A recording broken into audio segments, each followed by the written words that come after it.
So when you first pick up your bass, you're going to want to hold it properly so you can play well. This is a Fender Precision bass. It's a very simple bass. And like most bass guitars, it has this curve down here on the bottom of the body. And if you set that right on your leg like this when you're playing in your lap, it should be fairly well balanced. Now, usually the neck side will want to, fall down that way, but it's pretty easy to hold it just by having a little bit of pressure on the arm to keep it level. And this is a good place to start.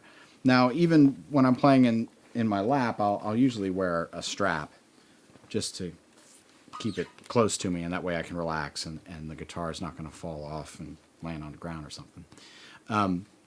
When you hold it like this, basically your left hand, you're going to hold the neck, and when you hold the neck, you want to be able to have your thumb be pressed on the tip on the back of the neck, and this is going to help you when you are fretting notes and playing the instrument. You don't want to grab it like a baseball bat.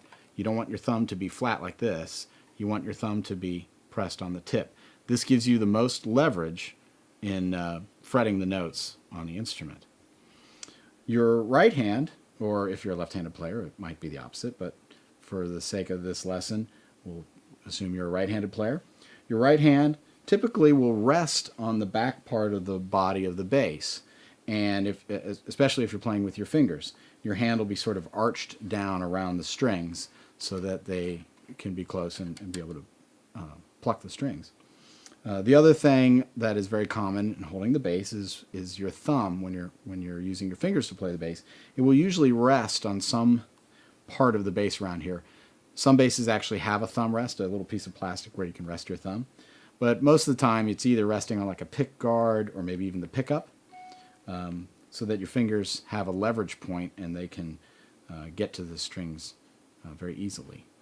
So that's basically how you hold the bass to begin with.